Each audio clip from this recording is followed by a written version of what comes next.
Et la députée Nicole Sanquer est parmi nous ce soir, Yaorana. Yorana Emma et Yorana toute la Polynésie française. Un petit clin d'œil spécial évidemment à l'archipel des Australes et à la circonscription 2. Vous êtes donc sorti en tête dans 10 communes sur 12 dans votre circonscription. Vous avez plus progressé que Steve Chailloux entre ces deux tours. Comment l'expliquez-vous? Est-ce que c'est en séduisant les abstentionnistes ou alors ceux qui ont voté pour des partis qui ont été éliminés au premier tour? Alors, avant de répondre à cette question, je vais justement remercier déjà tous les électeurs et électrices qui sont venus voter pour ce second tour et particulièrement ceux qui ont choisi la liste Amwitato.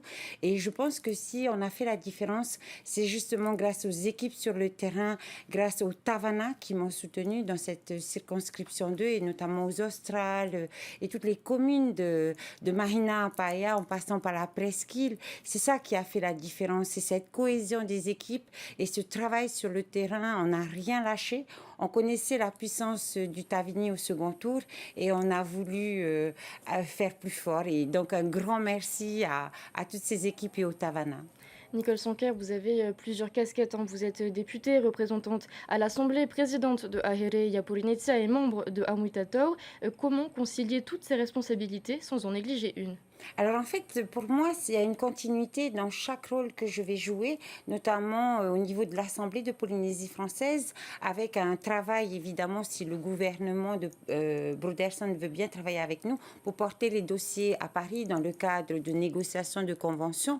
Et au niveau de Aherea Polynesia, il est clair que nous avons été élus sur un programme en 2023 et c'est tout l'intérêt que nous avons de siéger à l'Assemblée de Polynésie française pour porter les valeurs et surtout les mesures que nous voulons voir aboutir. Vous connaissez bien l'Assemblée nationale, vous avez déjà été député. La configuration politique est inédite. Le nouveau Front populaire est en tête, la majorité présidentielle en deuxième, le RN en troisième. Est-ce que cette mandature s'annonce compliquée avant même d'avoir commencé? Oui, je pense que Moirani et moi-même, nous sommes conscients que le travail parlementaire va être difficile et compliqué, notamment parce qu'on ne sait pas qui gouvernera demain la France, et notamment aussi avec cette majorité relative, finalement. Il n'y a pas de majorité absolue, et c'est pourquoi notre choix de positionnement sera déterminant dans nos actions, parce que pour avoir siégé à l'Assemblée nationale, il est clair que les petits groupes sont souvent sollicités pour obtenir la majorité pour un texte, par exemple. Et surtout, nous voulons maintenir notre liberté de vote, notre liberté de réflexion. Et c'est pourquoi notre choix aujourd'hui se porte vraiment vers un petit groupe de la droite. Mais justement, ce choix, il est déterminé. Vous savez dans quel groupe vous allez siéger Non, nous avons déjà eu plusieurs contacts depuis hier soir. Moirani part ce soir. Il a plusieurs personnes à rencontrer. Mes anciens collègues de l'UDI qui œuvraient à l'intérieur de l'IOT.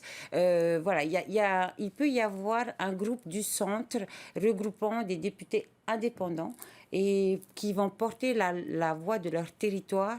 Et c'est l'objectif que nous recherchons. En tout cas, le RN, c'est exclu. Ça, c'est une Oui, certitude. nous l'avions affirmé, pas de siège dans les groupes extrêmes et surtout une volonté de pouvoir porter la voix de la Polynésie et de tous les Polynésiens à l'Assemblée. Nicole Sanquer, vous vous envolez pour Paris mardi. Quelle sera votre première action à l'Assemblée nationale?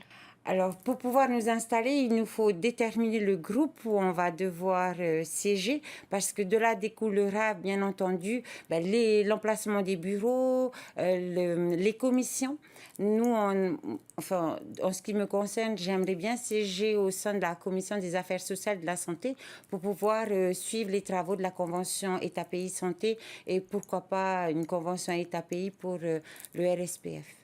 Alors on sait qu'au sein de votre parti, AHIP, l'Alliance Amwitato, n'était pas forcément bien accueillie au départ.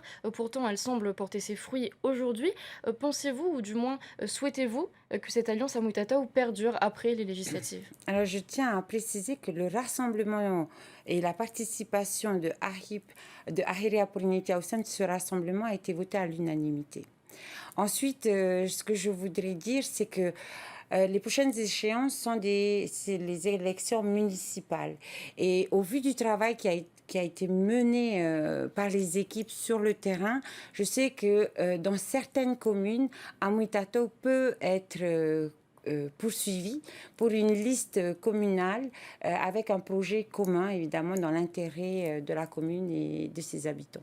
Et en ce qui vous concerne, est-ce que vous serez candidate à Mahina, où je rappelle que vous avez fait de bons scores pour Là, les je l'ai déjà législatives? Non? annoncé, hein, je ne briguerai pas la mairie, mais par contre, il est clair que j'accompagnerai une liste sur Mahina.